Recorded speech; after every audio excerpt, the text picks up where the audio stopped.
어렸을 때에 아마 초등학교 때까지 우리는 구슬놀이, 타마치기를 많이 했습니다. 구슬을 보게 되면 구슬도 여러 가지가 있었는데 속에 아무런 무늬가 없는 것을 맹담아, 꽃무늬가 들어있는 것을 꽃담아, 알록달록한 것은 아이노고 기계 베어링 속에서 빼낸 것은 쇠담아라고 했습니다.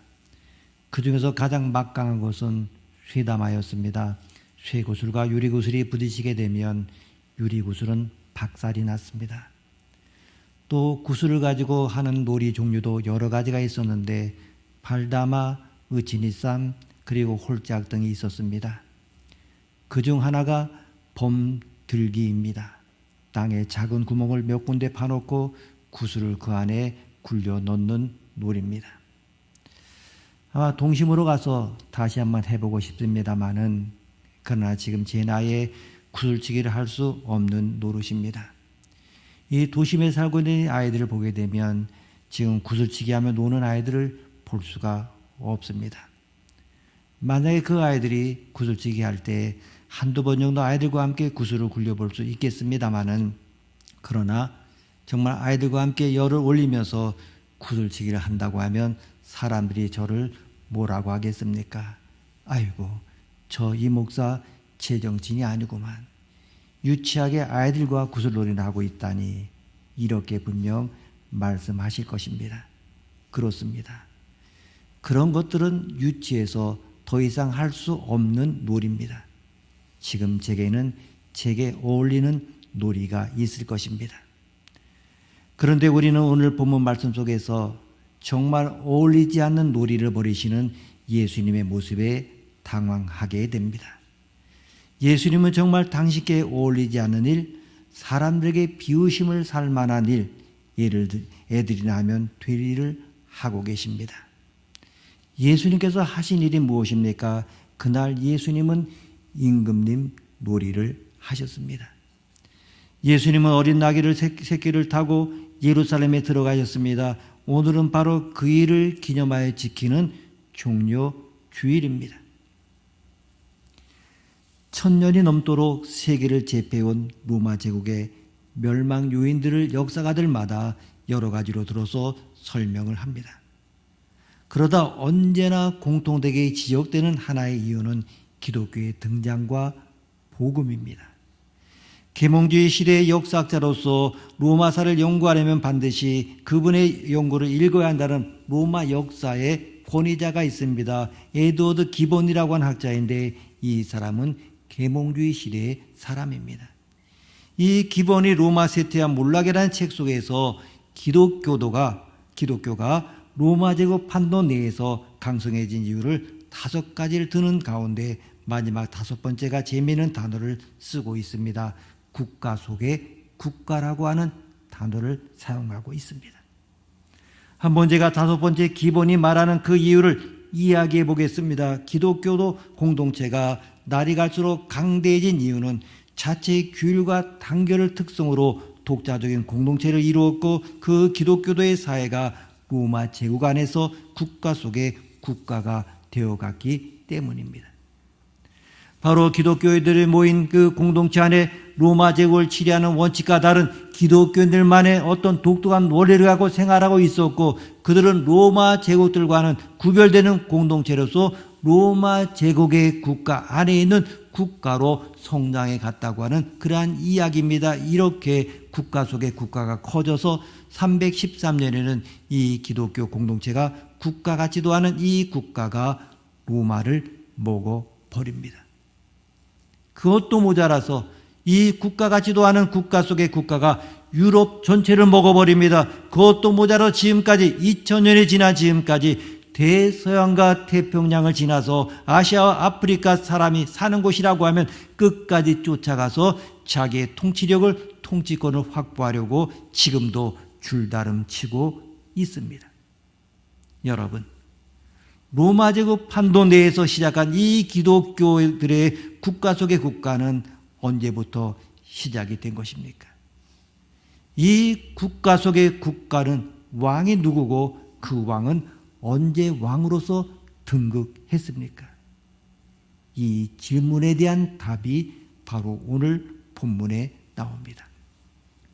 예수님의 예루살렘 입성을 통해서 로마를 뒤엎은 국가 속의 국가가 출범하기 시작해서 이 국가의 유일한 왕 되는 예수님이 대관식을 치르게 됩니다. 그런데 그 일이 왜 어린이 노름처럼 보이는 것입니까? 보기에도 우스꽝스럽고 보잘것없고 궁색맞아 보이는 예루살렘 입성 유치해 보이기까지 합니다.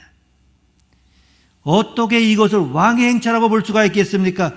본래 나귀는 구약시대부터 존귀한 신분 가진 사람이 타던 짐승입니다. 왕이나 귀족들이 나귀를 탔습니다. 그런데 본문의 예수님은 다리가 질질 끌릴 정도로 키가 작은 새끼 노새를 타고 예수님께서 입성하시는데 빵빠레가 울린 것도 아니라 동네집 아이들이 다 모여서 호산나 호산나 노래를 부르고 양탄자가 깔리는 것이 아니라 제자리 때에 묻은 꿰찌지 윗옷을 벗어서 나귀 한 장으로 그리고 가는 길에 펴서 올라가는데 예수님의 발이 땅에 닿아서 찌그럭 걸어가시면서 나귀를 타고 예루살렘에 입성하셨습니다.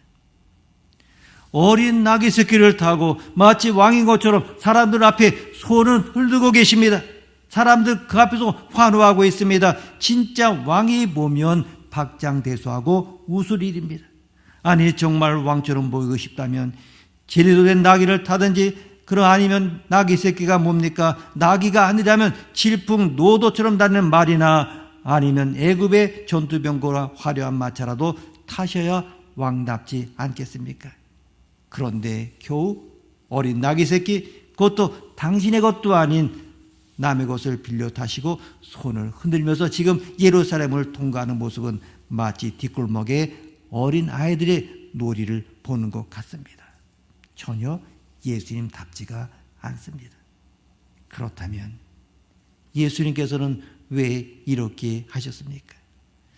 우리는 예수님께서 실없는 장난이나 즐기실 분이 아니라는 거 잘 알고 있습니다. 그럴 뿐이 그분은 전혀 아닙니다. 그런데 왜 그분께서 이런 이상한 어울리지 않는 일을 하신 것입니까? 한마디로 말한다고 하면 예수님은 중요한 사실을 만천하에 선포하려 하신 것입니다. 그 중요한 일이 무엇입니까?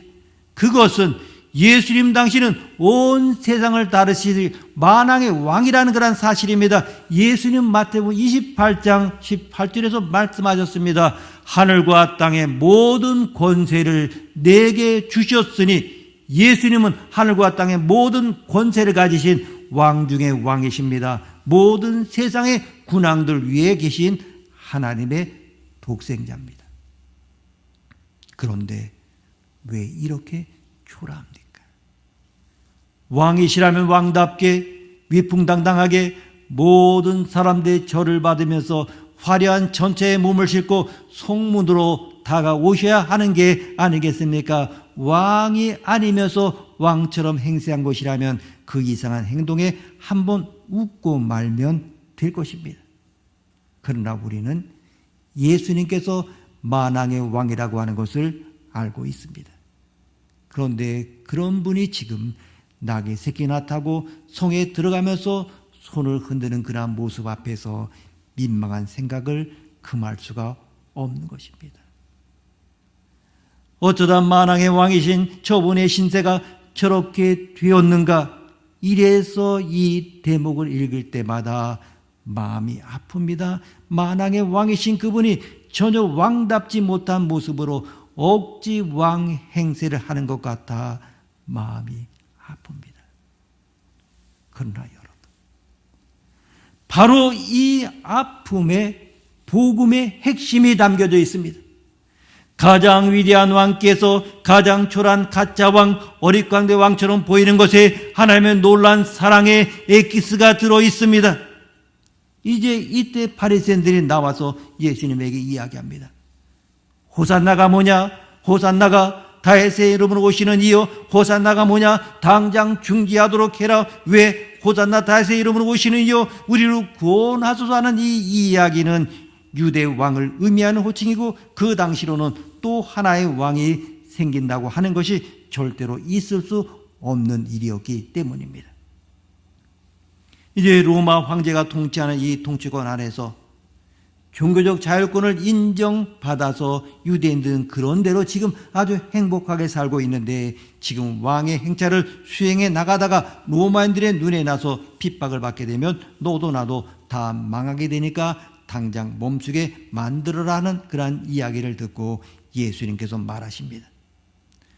혹시 내가 그대의 호산나 외침을 멈추게 할진대 땅에 있는 돌들이 일어나서 나를 향하여 왕이라 외치게 될 것이다. 이렇게 말씀합니다. 정말 이상하지 않습니까? 예수님이 그동안의 모든 그 일들을 보게 되면 전혀 이렇게 하지 않으셨습니다.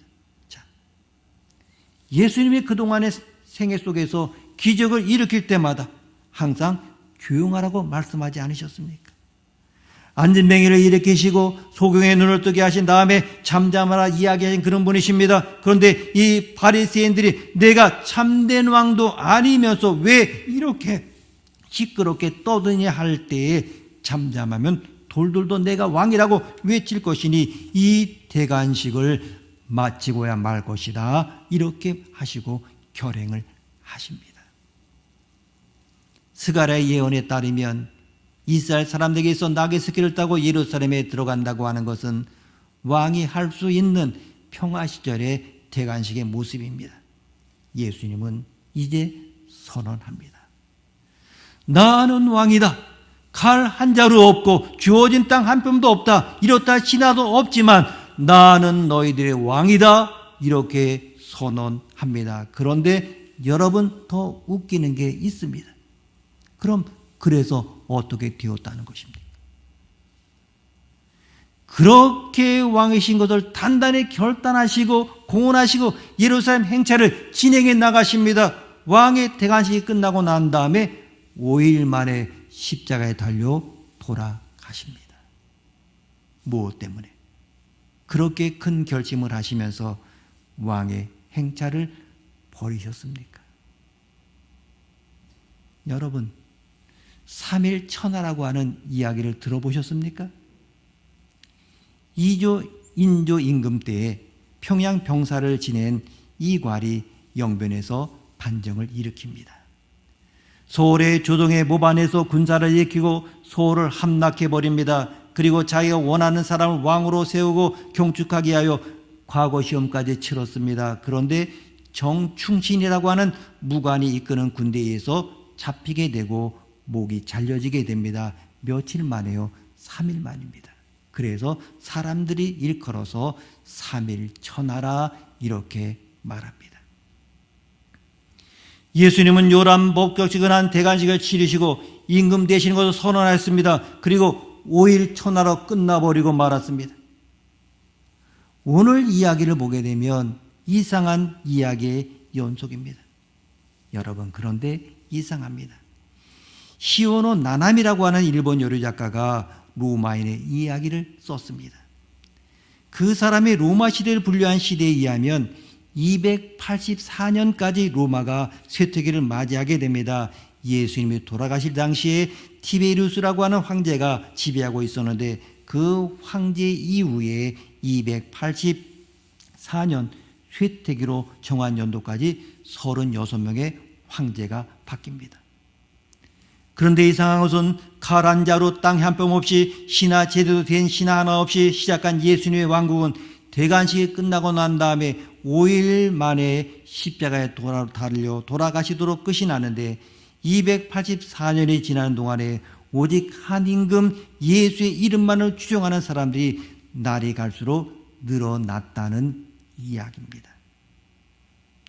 36명의 황제가 뒤바뀌는 이 기간 동안에 어떤 형태로 바뀌었는지 아십니까? 군사력과 재정과 정치력과 부귀와 영화를 이 두 손에 들고 자리에 등극할 때 예수님은 나귀새끼를 타고 십자가에 못 박혀 돌아가셨습니다. 이렇게 두 손에 모든 세상의 것을 다 짊어진 황제들이 36명 중에 16명은 암살을 당합니다. 11명은 병이 걸려 죽습니다. 3사람은 자살합니다. 4사람은 전쟁터에서 죽고 옥에서 죽고 이 세상의 모든 권력을 다진 황제들이 비참하게 36번씩 바뀌고 죽어가는 동안에 정말 나귀 새끼를 타고 십자가에 5일 만에 못 박혀 돌아가신 이 예수라는 이름의 왕국은 오직 그 임금 하나만을 추종하는 사람들이 280년 동안의 국가 안에 국가를 이루어서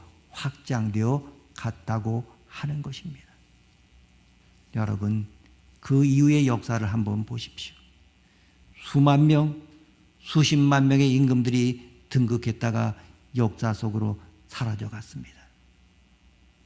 그런데 기독교인들이 모여있는 국가 내 국가, 이 자그마한 국가는 오직 한 임금, 십자가에 달린 그 임금을 2000년 동안 추종하면서 나라가 점점점 더 확장되어 가고 있다고 하는 것입니다. 무엇 때문에? 무엇 때문에 이런 일이 일어났습니까? 이런 일이 일어나게 된 이유가 도대체 어디에 있습니까? 예수님께서는 자발적으로 왕임을 선언하신 이후에 십자가의 골짜기를 향하여 줄다름쳐 내려가십니다. 자발적으로 십자가를 받아들였다는 것입니다. 무엇을 의미합니까? 빌라도에게 재판을 받았다고 하는 것을 의미합니다. 빌라도에게 재판받은 예수님의 모습을 기억하십니까? 너 한번 변명해 보아라. 아무 소리 안 하십니다. 내가 너를 죽일 수도 있고 놓을 수 있는 권세가 있는 것은 모르냐? 알고 있다. 하나님께서 주시지 않았다면 너에게 그런 권리가 주어지지 않았을 것이다. 그러므로 내가 나를 죽여도 하나님이 죽이시는 것이요, 내가 나를 살려도 하나님이 살리는 것이니 내 마음대로 해라. 빌라도는 이해를 할 수가 없었습니다. 지금 예수님은 자기를 비운 것입니다. 이제 자기를 채우고 자기를 주장해야 될 시간에 이제 자기를 다 비운 것입니다. 이 빌라도, 로마 시대의 시대 정신에 물들어 있던 이 빌라도로서는 이해가 갈 수가 없었습니다. 빌라도에게 마주선 예수님, 능력이 없어서 침묵하신 것이 아닙니다. 열정이 더 되는 하늘나라 군사를 이끌어서 당장이라도 로마를 소멸시킬 수 있는 분입니다. 그러나 내가 소멸시키면 하나님이 내려오셔서 움직일 수 있는 기회가 잃어버려질까 봐 침묵하십니다. 예수님 판단이 없는 분이 아닙니다. 판단하십니다. 그러나 판단을 뒤로 유보하십니다. 하나님께서 내려와서 판단하실 수 있도록 하기 위하여 당신을 비우십니다. 당신의 판단을 그릇에 벗어 담아 버립니다. 예수님 지혜가 있으십니다. 경험이 있으십니다. 그러나 다 뒤로 벗어 버려 버립니다. 그리고 침묵으로 하나님이 살아계시니 빌라도의 목숨도 하나님이 주장하시니 빌라도가 죽으라면 죽을 것이요 빌라도가 살려면 살 것이다. 사람들이 돌을 던지면 돌을 던질 것이요 십자가에 못 박히면 못 박힐 것이다. 왜? 하나님이 살아계시면서 보고 계시니까. 하나님이 움직이지 않으시면 나도 움직이지 아니하리라. 이 한 가지 생각으로 자기를 비우십니다. 빌립보서 2장에 이렇게 기록되어 있습니다.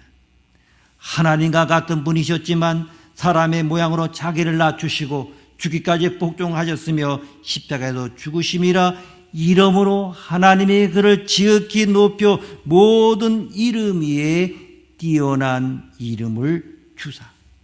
무슨 이야기입니까? 여러분, 하나님이 살아계심을 믿고 하나님이 이 땅에서 내 앞에서 나를 위해 움직이시지 않으시는 한 나는 움직이지 않겠다. 그렇게 결단을 하시고 생각과 경험과 계획과 비판과 판단을 이제 다 버리십니다. 이것이 무슨 의미를 갖기에 이렇게 굉장한 왕권을 형성하게 되었느냐, 이것입니다.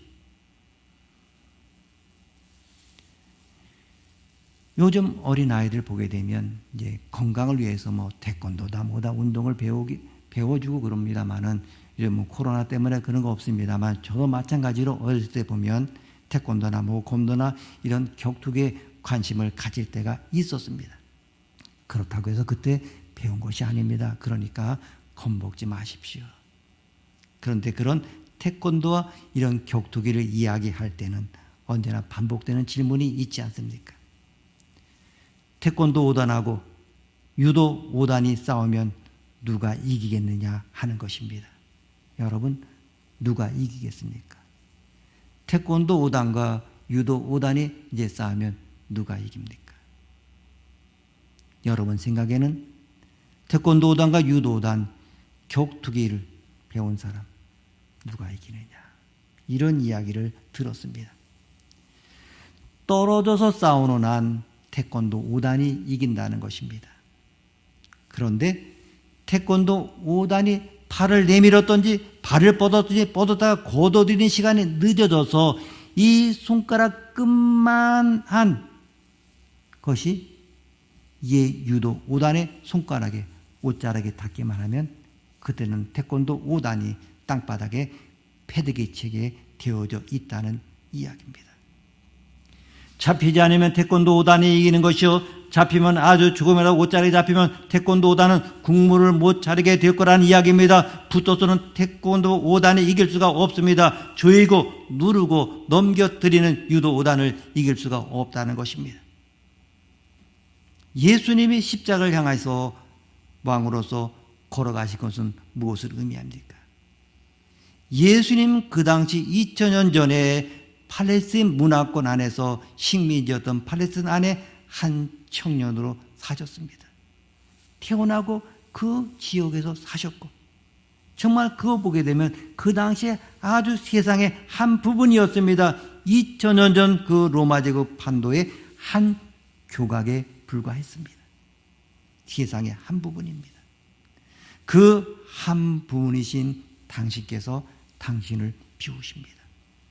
그 넓은 로마 제국 판도 속에서 손가락만큼 작은 한 부분이었던 당신을 비우시며 그 옷 조각 하나를 하나님의 손에 넘겨드립니다.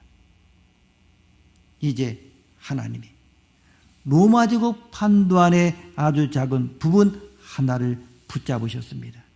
그리고 붙잡힌 로마 제국 전체를 들었다 내칩니다. 이것이 바로 313년에 기독교가 로마 황제에서 국가의 종교로 공인받게 된 그러한 사건입니다. 여러분, 빌라도 앞에서 재판받으실 때 예수님 묵묵무답으로 자기를 비우셨습니다. 판단을 거부하고 경험을 거부하시고 지혜를 거부하셨습니다. 그리고 아무것도 그 빌라도 그 앞에서 사형 선고를 받았습니다. 예수님이 빌라도의 사형 선고를 받아들이고 빌라도가 아무것도 모른 채 예수님을 향할 사형을 언도한 그 순간에 로마는 멸망의 구렁텅이로 들어가기 시작했다고 하는 것입니다. 많은 학자들이 로마의 멸망을 황제권의 약화, 경제적인 약화, 문화적인 타락, 이런 것들을 들고 있습니다. 그러나 저는 단정적으로 말씀드릴 수가 있습니다. 빌라도가 까불며 예수 그리스도의 왕 되시는 분을 십자가의 사형으로 선고하는 그 순간 로마는 멸망의 구렁텅이로 잡혀서 빨려 들어가기 시작해서 죄악에 물든 로마 30만의 신을 모시고 있던 이 로마 제국은 하나님의 손에 붙잡힌 대로 유도 선수가 태권도 선수를 잡고 넘어뜨려서 예수님 옷자락 잡고 한 바퀴 더 돌렸을 때 유럽이 하나님의 왕권 안에 속하게 되고, 그리고 예수님이라고는 옷자락 잡고 한 바퀴 더 돌렸을 때에 아시아, 이 땅에 하나님의 통치권이 형성되면서 우리가 바로 그분의 백성이 된 것입니다. 이것은 현지에서도 적용할 수가 있습니다. 우리도 손가락만큼 작은 한 부분이었던 나를 비우고 이제 그 옷 조각 하나를 하나님 손에 넘겨드리는 것입니다. 이제 하나님이 이 나라를 정말 방장 권력 아주 작은 부분 하나를 붙잡으십니다. 그리고 붙잡힌 로마 제국 전체를 들었다 내치는 것처럼 내치십니다. 교회를 비웃고 박해하는 무리들, 정치 권력이든 그 무엇이더라도 하나님의 손에 붙잡히기만 되면 그들은 무너지고 심판을 받고 하나님의 교회는 든든한 반석에 서게 될 것입니다.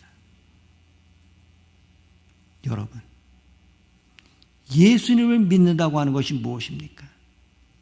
자기를 비우셔서 대관식 이후에 5일 만에 십자가에 달려 돌아가신 예수 그리스도 안으로 들어간다고 하는 것입니다.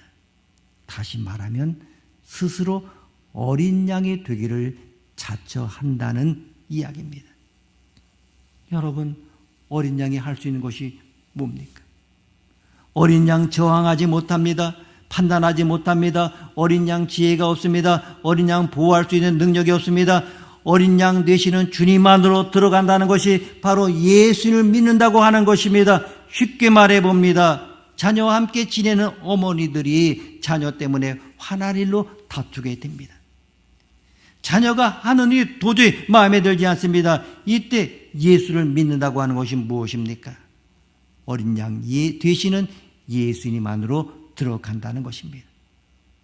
마음이 안 맞는 자녀에게 즉각적으로 반응을 보이는 것은 로마 제국 판도 안에 있던 모든 사람이 다 할 수 있는 것입니다. 예수님을 믿는 것, 십자가에 달린 왕을 믿는다고 하는 것은 어린 양을 내 마음으로 집어넣고 어린 양의 상태로 판단이 없는 것처럼, 경험이 없는 것처럼, 어린아이를 교육시킬 수 없는 무능한 사람인 것처럼 그렇게 아이를 대하면서 하나님이 움직이시기 전까지는 십자가에 못 박혀 죽는 한이 있어도 안 움직이겠다고 결심하는 것이 바로 믿음입니다.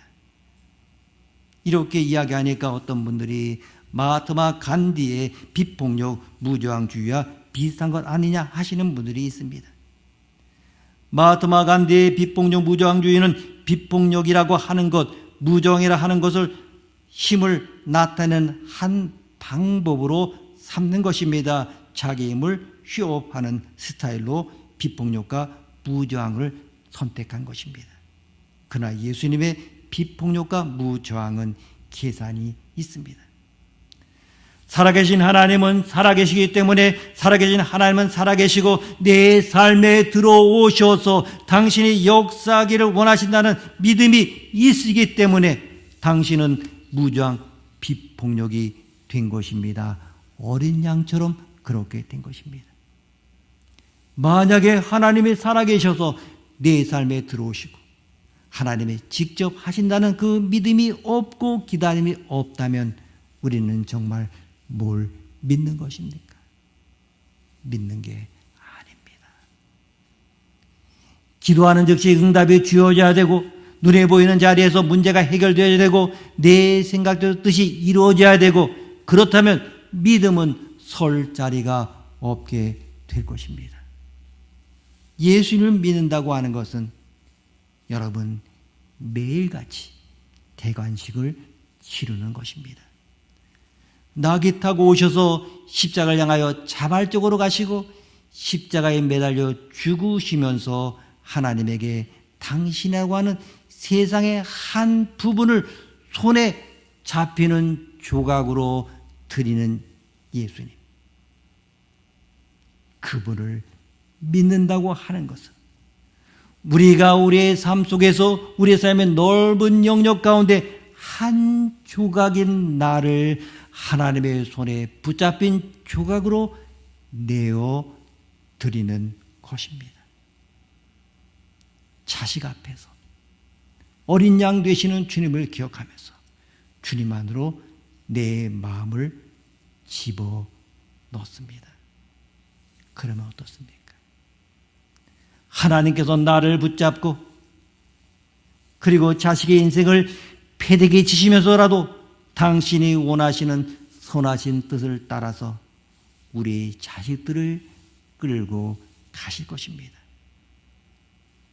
가정에서 나라고 하는 조그만 조각, 조그만 부분을 비움으로 하나님께 드리고 하나님의 손에 붙잡힌 바 될 것이라면 내 가정이, 내가 속한 직업이, 내가 속한 직장이, 내가 속한 교회와 내가 속한 이웃들이 하나님의 선하신 뜻에 의해서 뒤펴질 것이요 하나님의 왕권과 통치권이 우리의 가정과 내 마음과 우리의 이웃들 간에 든든히 세워져 가게 될 것입니다.